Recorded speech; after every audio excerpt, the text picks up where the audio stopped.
Notre histoire se passe dans le jardin d'un château. Un roi, qui aimait tant la nature, avait planté lui-même toutes sortes d'arbres, d'arbustes, de plantes et de fleurs dans son immense jardin près de son château. Ce jardin était d'une grande beauté. Il offrait un spectacle inégalé de couleurs et de senteurs.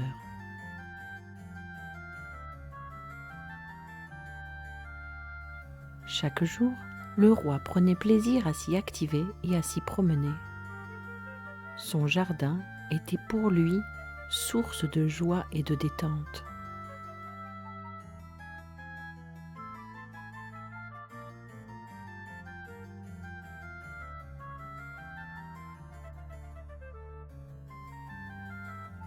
Un jour, le roi dut partir pour un très long voyage.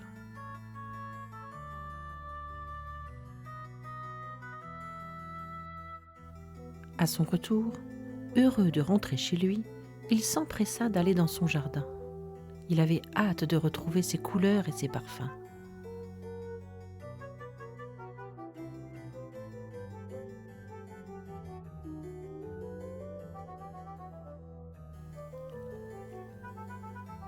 Mais il fut si désolé en constatant que toutes les plantes et tous les arbres qu'il aimait tant étaient en train de mourir desséchés.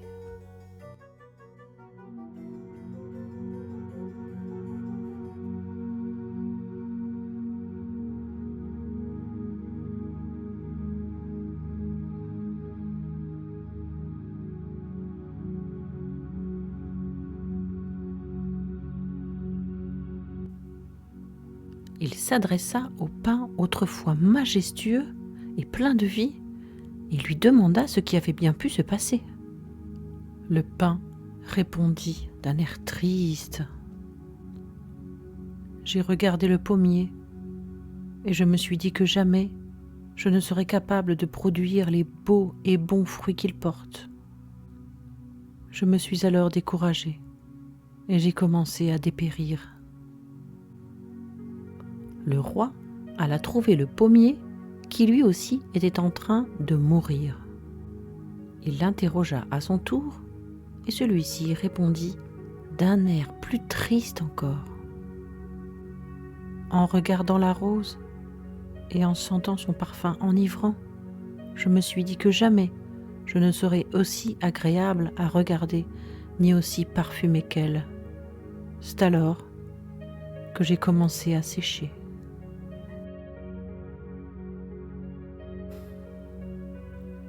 Comme la rose était en train de sécher elle aussi, le roi alla lui parler à son tour.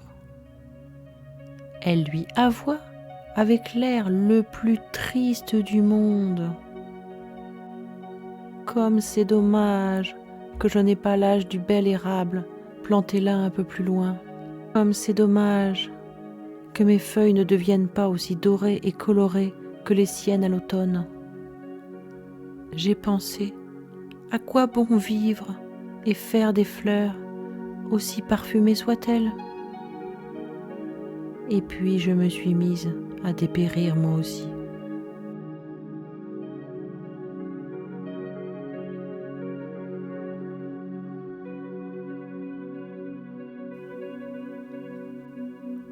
Poursuivant son exploration, le roi fut attiré par une toute petite fleur. Une petite fleur qu'il avait sans doute à peine regardée jusqu'à ce jour. Elle était toute épanouie. Elle n'était en rien comparable aux autres végétaux desséchés du jardin. Elle semblait capter toute la lumière du jour. Le roi s'empressa de lui demander pourquoi elle était si belle et si vivante. «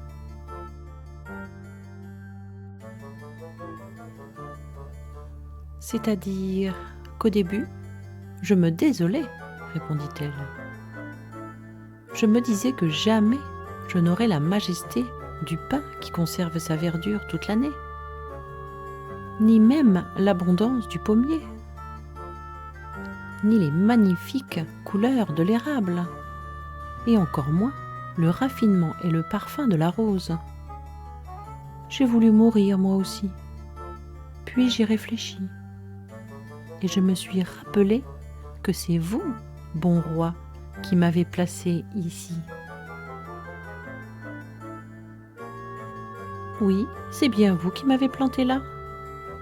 Vous avez toujours pris soin de moi, comme toute autre plante. C'est donc que vous vouliez de moi autant que les autres. J'ai toute ma place ici dans votre jardin. J'ai alors décidé de vivre, de m'aimer comme je suis, et d'être la plus épanouie possible.